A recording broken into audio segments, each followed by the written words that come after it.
Here is a detailed account of the story of Daniel in the lion's den, found in Daniel chapter 6. Chatef. Background: Daniel's position and jealous rivals. Daniel 6:1-5. Daniel's rise to power. Daniel, a Jewish exile, has risen to a position of high authority under King Darius of the Medo-Persian Empire. Darius appoints 120 satraps, regional governors, to rule the kingdom, and Daniel is one of 3 administrators overseeing them. Due to his exceptional qualities, Daniel becomes distinguished among the administrators, and the king plans to set him over the whole kingdom. Jealousy and conspiracy. Daniel's success and the king's favor provoke jealousy among the other officials and satraps. They seek to find grounds for charges against Daniel in his conduct of government affairs, but they are unable to do so because Daniel is trustworthy, neither corrupt nor negligent.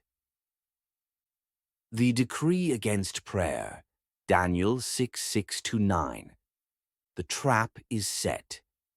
Unable to find any fault in Daniel, the conspirators realize that the only way to trap him is through his religious practices. They approach King Darius and propose a decree that for 30 days, anyone who prays to any god or human being except to the king shall be thrown into the lion's den.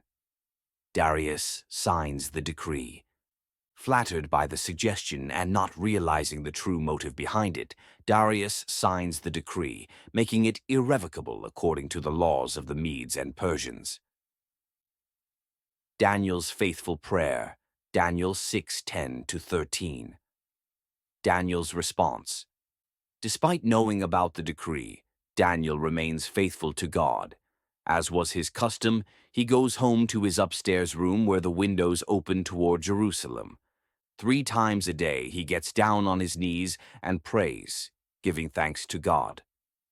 The accusation. The conspirators find Daniel praying and immediately go to the king to accuse him. They remind Darius of the decree and tell him that Daniel, one of the exiles from Judah, has ignored both the decree and the king. The king's dilemma and Daniel's arrest. Daniel 6:14-18. Darius' distress. Upon hearing this, King Darius is greatly distressed. He likes Daniel and does not want to see him harmed. He spends the rest of the day trying to find a way to save Daniel, but according to the law of the Medes and Persians, no decree or edict that the king issues can be changed. Daniel is thrown into the lion's den. As evening approaches, the conspirators press the king to enforce the law.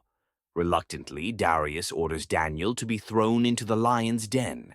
Before sealing the den with his signet ring, the king expresses hope that Daniel's God, whom he continually serves, will rescue him. The night of waiting. A stone is placed over the mouth of the den, and it is sealed with the king's signet and those of his nobles, ensuring that Daniel's situation cannot be changed. Darius returns to his palace but spends the night fasting, refusing entertainment and unable to sleep, anxious for Daniel's fate. Daniel's deliverance. Daniel 6:19-23. The king's morning visit. At the first light of dawn, Darius hurries to the lion's den.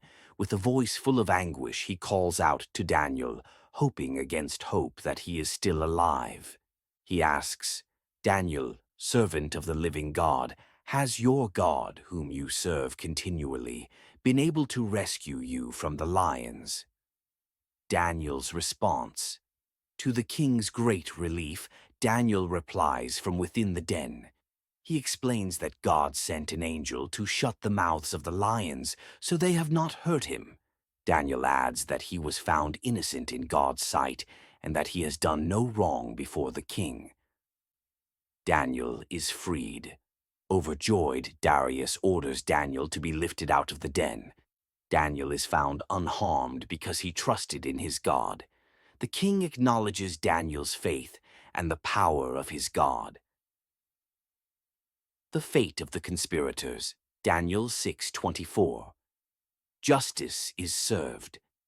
In a swift and severe act of justice, Darius orders that the men who falsely accused Daniel, along with their wives and children, be thrown into the lion's den. Before they even reach the floor of the den, the lions overpower them and crush all their bones, demonstrating the miraculous nature of Daniel's deliverance. Darius' decree and Daniel's prosperity. Daniel 6:25-28. A new decree.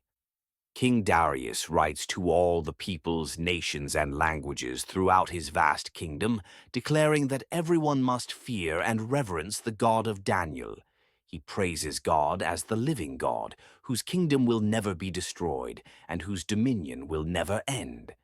Darius acknowledges that God rescues and saves, performs signs and wonders, and delivered Daniel from the power of the lions.